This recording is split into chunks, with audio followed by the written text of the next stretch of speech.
You know, off the bat, I don't think the final score really is indicative of how well the defense played today. Yes. Definitely a bright spot, kind of holding Genty to, I think, one of his more quiet games of the year. I mean, the guy's an Heisman candidate. He's a very good player, but if you look at the first half and, you know, well into the second half, defense really did a good job of swarming. He had his big plays, which he's had, you know, all year long, averaging 10 yards a carry. We definitely held them to under his average here, but I definitely would like to give a major shout out to the defense because I thought they played fantastic for a majority of the game. Yeah. And I mean, he's just so great. Boise State is, they're number 17th ranked in the nation for a reason, and the fact that Hawaii held them to 13 points in the first half, like, that's crazy. This is the number one guy in the country. Yeah, number one rushing attack in the country, and then one of the top offenses in the country. Yes, you know, this guy hasn't even played the second half of a couple of games. He's done so well. So, like I said, one of the more quiet first halves of that guy's career, or for certainly this season. Defense did a hell of a job, really corralling him. He's going to have his big plays, as we know. He had his splash plays. He did, but they overall did a fantastic job. I mean, the game was super close for a very long time. Yes, and so as much as we want to sing our praises for the defense, there were some downfalls on the offense, or parts that we thought that they could have done better. Drop passes. I mean, starting off the game. 4 drop passes at one point. 4 drop passes at one point, and I think they got to Shager. I think they had 9 sacks on Shager. So I definitely think the offense didn't hold up their end of the bargain, I would say, when it comes to this game. The defense played very well.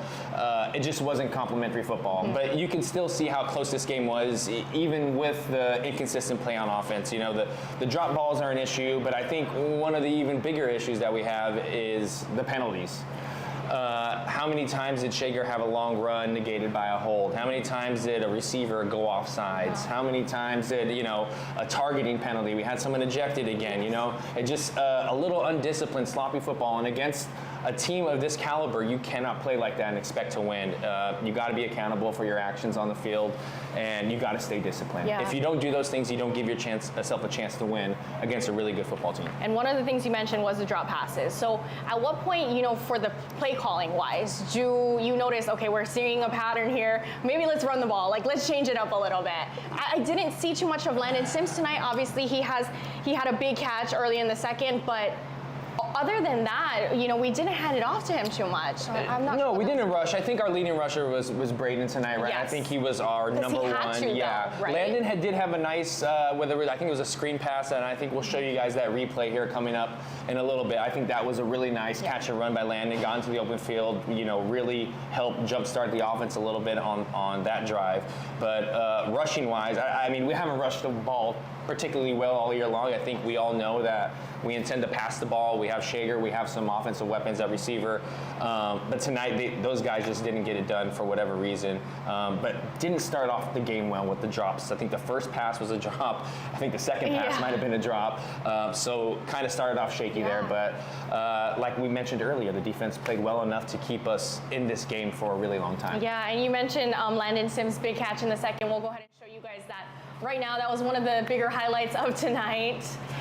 Yeah, and in the second quarter, I mean, we're 5 minutes. We haven't done anything yet. What really in the game has been very consistent. And here we get a really big gain to get us down into, you know, almost the red zone. No, look, he gets into the red zone. Really strong running right there, and great finish by Landon.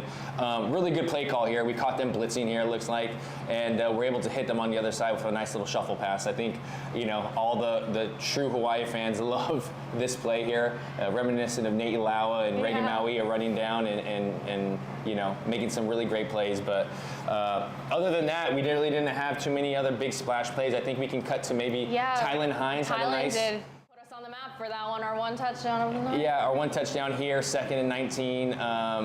You know, a really great play. I love when they empty it out. I think we've had some success here. Emptying with some empty formations right here.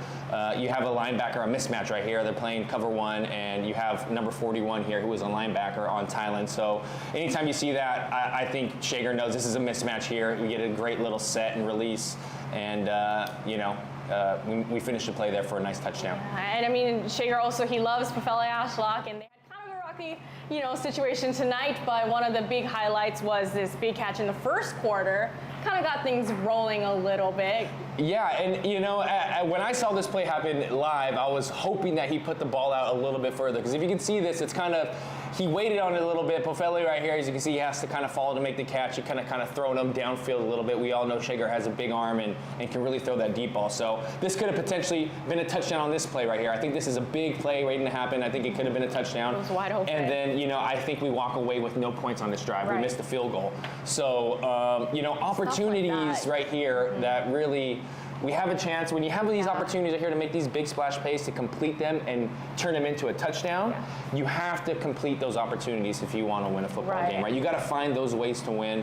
Otherwise, you kind of have the outcome that you have tonight, right? You have a big play, that opportunity where you can score a touchdown, and instead it's more of a catch and fall instead of a catch and run here. Right, and the last thing you want to do is shoot yourself into the foot, you know, like they started off so well. Like the first, going into halftime, I was like, wow, like we got a game, you know, we're holding them. And I don't know what happened after second half. It seems like maybe after halftime I don't know what changes or doesn't change.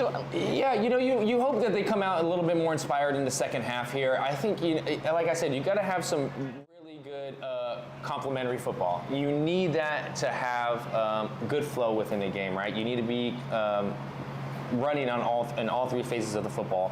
Where tonight we just didn't get it going offensively, and when we did look like we were going to get it going, we end up having penalties. Yes. So that undisciplined football and a little bit of the inconsistency that we've seen kind of all year long plays its role and played out tonight. Yeah, because one of the things that, I mean, throughout the whole game, there was hope pretty much, you know, in the third quarter, big turnover almost, but penalties and you know, like refs turning around calls, stuff like that, but the momentum was just kind of swinging back and forth. Yeah, a lot of dead time in this game, I felt like, you know, I mean, I hope the ref is okay. I don't know. I wasn't sure what happened there, but he obviously got ambulanced off of the field, which is kind of scary. And then the reviews, they're down a ref, so then a lot of reviews. So, like, as a player, how much does that affect you guys just kind of waiting around? Like, well, yeah, it is. You know, especially if you're in a flow, if you want things to go well, you know, that's the thing.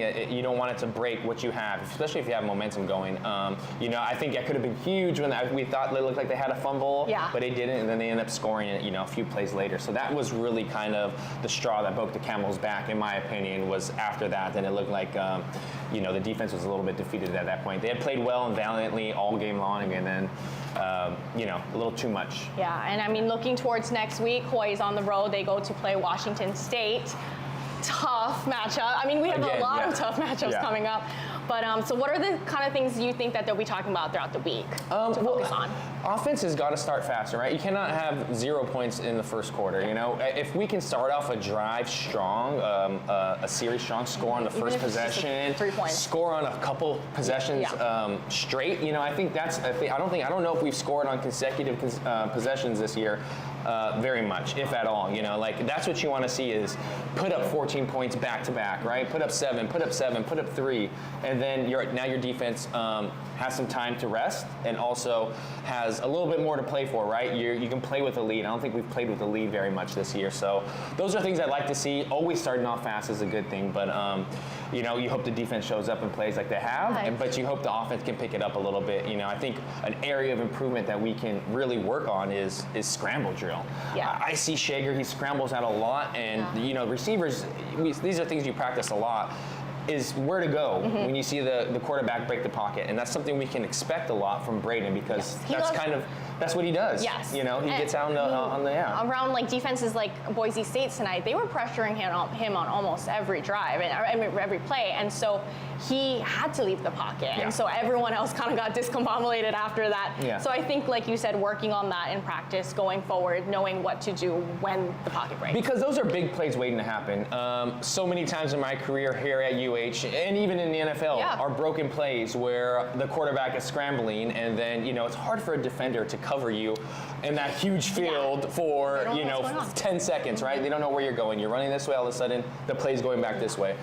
So I think scramble drill is something that I think they can improve on, and I think that can pay off dividends if they're able to execute it correctly, right? If you're short, you go deep. If we're scrolling left, we're rolling back to this way, right? So it's always the low, medium, high eye and knowing which receiver you are in that progression. Yeah. Yeah, and so, I mean, we won't see you guys next week because Hawaii will be on the road, but the week after that, which is October 26th, is homecoming, and they play Nevada Reno. So another tough one.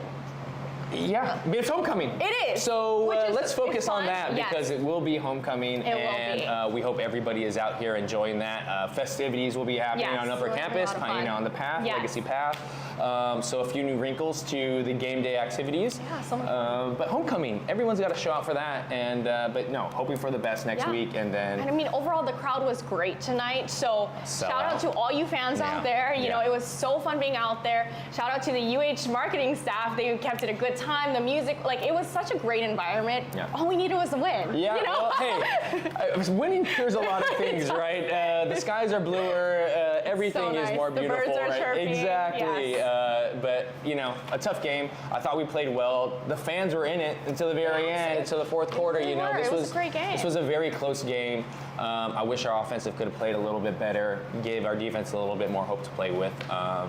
But you know, we got to clean up. We have some work to do, obviously, and hopefully they can make some adjustments and they can have a good outing next week. Yes. No, I appreciate everyone for joining us and kind of chopping it up after the game. But we will see you guys 2 weekends from now, October 26th, when Hawaii plays Nevada Reno. And this stream is sponsored by Hawaii Financial Federal Credit Union. Thank you. Go Bows.